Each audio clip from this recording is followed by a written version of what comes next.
আবু সাঈদের প্রসারিত দুই হাত যেন এক অলঙ্ঘনীয় পর্বত। কোনো বর্গীর সাধ্য নেই যেটা অতিক্রম করে বাংলাদেশের মানুষকে স্পর্শ করতে পারে।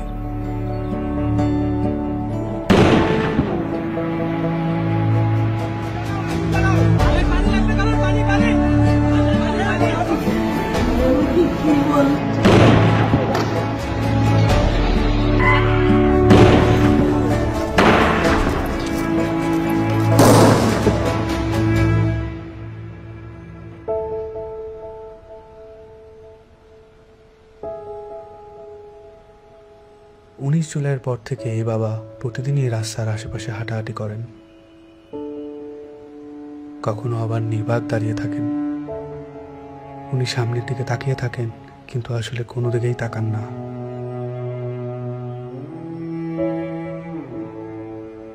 যেসব রাস্তা দিয়ে ওনার ছেলে হাঁটতো, ওইসব রাস্তায় উনি দাঁড়ালে উনি ওনার ছেলের রুম পান। আমার ছেলের মৃত্যু অবস্থায় যখন দাফন দিতে নিয়ে যাবে, এর আগে যখন দেখছি যে হাসতেছে, সে হাসতেছে, হাসি মুখ অবস্থা। ইভেন্টের কাজ করতো, শুধু বাপের কিভাবে একটু সাহায্য করে, কোনো আজে বাজে আড্ডাতে ছিল না। ওই সারাদিন শুধু কলেজ থেকে আসা ও একটুখানি বিকেল বেলা একটু বন্ধু বান্ধব নিয়ে ক্রিকেট খেলতো, ক্রিকেটের পাগল।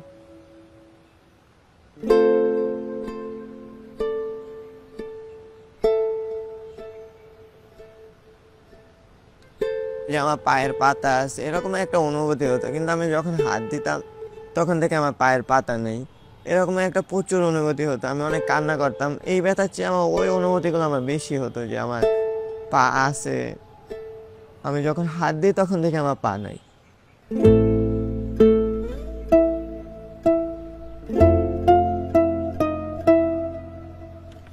এই হসপিটালে আমি অল্প কিছুদিন হলো আসলাম। পা দিয়ে নতুনভাবে হাঁটা শিখতে আসছি, মানে ছোটকালে যেভাবে হাঁটা শিখেছে মা, ওই রকমের এখানেও হাঁটা শিখাচ্ছে আর কি।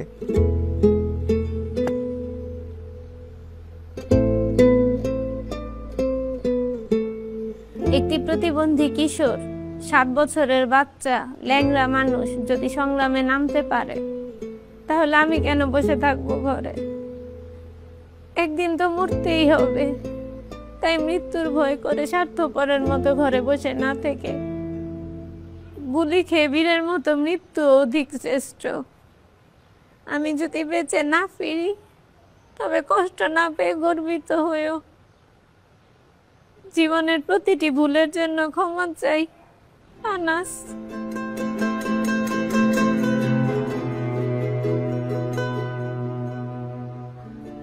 আমার সন্তানের বুকে গুলি লাগছে, আর ছিদ্রটা হয়েছে আমার কলিজায়।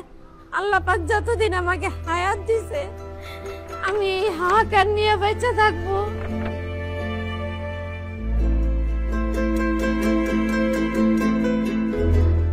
প্রিয় বাবা আসলে আমাদের একটা কিছু না, কিন্তু চকলেট নিয়ে আসছে। প্রিয় বাবা নাই বাড়িতে, যখন বাইরে গেছে আর পুলিশ এসে ওকে ঘুরে মেরে দিছে। আই মিস ইউ প্রিয় বাবা।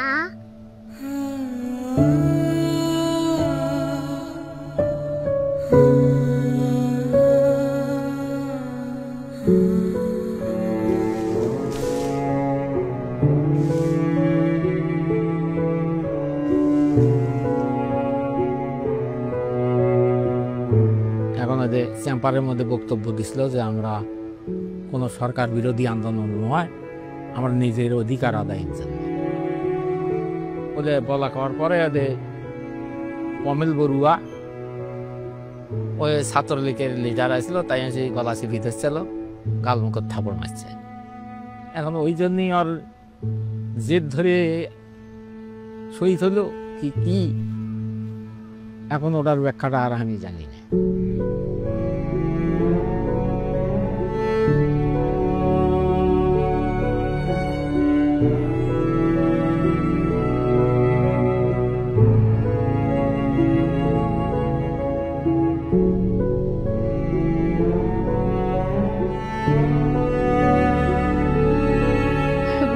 ঘুমায়, মায়ের দুধ খাইয়া ঘুমায়, সেই ঘুমটা ঘুমাইতে পারে না, তখন আফাইতে পাই করে উলট ফুলট করে ঘুমিয়ে লেগে আবার উঠে খুলে লই।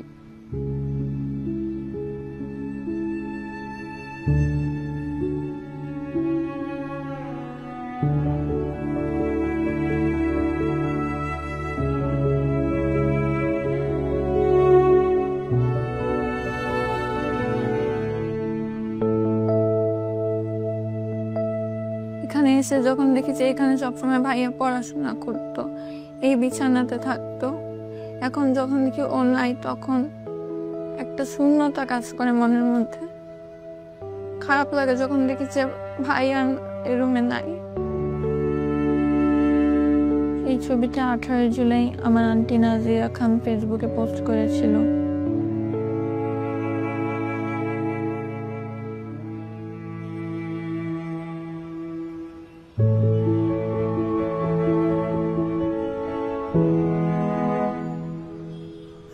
আজ কতদিন আমার ছেলে আমার মা কয়, আমার মাও কয় না, আমার বুক হয় না, কয় না আমার বাপ বেড়ে দে। আমার সন্তানদের যারা যেভাবে মারছে আল্লাহ তাদের বিচার করুক। আমি সরকারের কাছেও বিচার চাই, জনগণের কাছেও বিচার চাই। আমার সন্তানদের মারছে, হাজার হাজার মায়ের বুক খালি করছে, যে খালি করছে তারও বিচার করুক আল্লাহ। কতটা তুমি হারালে বন্ধু, কেঁদেছে অন্তর, জানো না তুমি হারাবার ব্যথা, জানে পলাশির প্রান্ত। হারিয়ে গেছে যেখানে মায়ের সোনার নলুকখানি, দোলা ভরা ক্ষেতের ফসল, সাজানো ফুলদানি। এ হারানোর বেদনা তুমি রেখো অন্তরে, দেখবে তোমার দুঃখ লুকাবে পলাশির প্রান্তরে।